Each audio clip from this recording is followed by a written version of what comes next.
just mentioned the Colleen Rooney versus Becca Vardy court case, or Wagatha Christie as it's known. It's continuing to hit the headlines this week. And Peter Andre found himself embroiled in the scandalous trial. Becky was asked by Colleen's lawyer about a 2004 Kiss and Tell interview in which she described a sexual encounter with Peter in very derogatory terms, making derisory remarks about his private parts. I think you might know what we're talking about. He laughed it off initially, Peter, but yesterday he posted this video. Yeah. Well, you can understand why he's upset, can't you? God bless him. I think it's terrible, absolutely terrible. And I feel for his wife and his kids and that, because it's just embarrassing. That's a terrible thing to say. And if it was the other way round, if someone was to make a remark like that about part of our body, it'd be exactly the same. Disgusting, honestly. She should be ashamed of herself. Yeah. I mean, I absolutely agree with you. I feel absolute sympathy for Peter. That must be horrible, and for the family. I'm not entirely sure I agree, well, if a man said that about a woman, because sadly we all say that about men and women all the time, and women have been judged on their looks negatively forever. But that doesn't justify doing it with a guy, absolutely not. But I don't think it's necessarily, you know, oh, well, if a guy did that.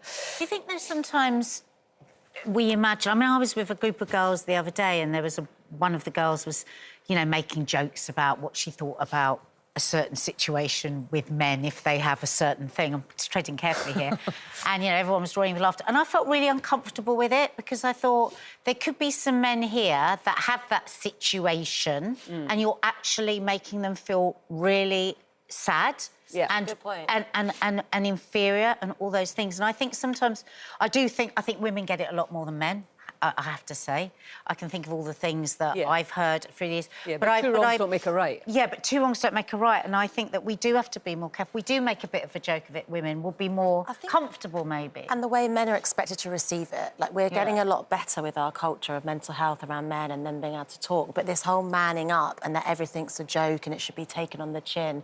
And actually, I think what Peter's saying is it's hurtful, it's disrespectful, it's embarrassing, and it's not lad culture. A lot of it is male culture, is lad culture, you know, and I mean, maybe it's a working class thing, I don't know. Humour tends to be, or depends how far back you go, but used to be very much based on people's appearance. We used to say things to each other, really personal, wounding things, and you were expected just to laugh it off. And I think men, even more than women, they would talk about a guy who'd lost his hair, they would talk about a guy who'd put on weight, and they would just be expected to take it. And I think that is now beginning to unravel, and that's a good thing. And that is, you're right, it is a good thing, because now what we're saying is just because something's always been that way doesn't mean it's OK.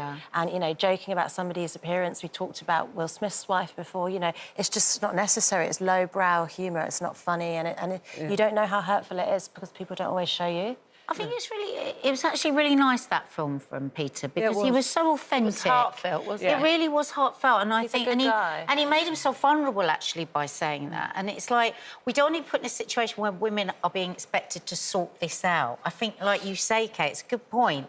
Men amongst themselves, it's going to be difficult, but you've got to start unravelling of that way of talking to each other. They're going to have to decide how they want to be, because there will be a lot of guys and women, I have to say, you know, there's no need to make a gender distinction, who'll say, oh, for God's sake, it's a joke. You know, don't be a snowflake, man up, etc., etc. I mean, that is still there. So, I mean, men are going to have real open conversations, and I think they did yesterday on Loose Men. I think when we were young, you know, things like toast rack, camel toe, saggy boobs, all these things that have been said, you know, small bum, big bum, and you'd have to just, you know, just hope that nobody was talking about you. But I remember when I was young, all those being absolutely crushed and thinking, oh, my God, absolutely everything is wrong with me, because what all these people are laughing about is my now own it's on social media. And I think, Linda, you make a good point. Like, poor Peter Andre, he's got kids at school, it's going viral, it's turning into memes, and that's pretty humiliating. But then there are also people who say, well, how far does this go? I don't know what I can say these days. I'm always treading on eggshells. What is a joke? If you ain't got nothing nice to say, then don't say nothing at all. Exactly. It's nice to be nice. Jokes about someone's anatomy is clearly too far, isn't it? And I think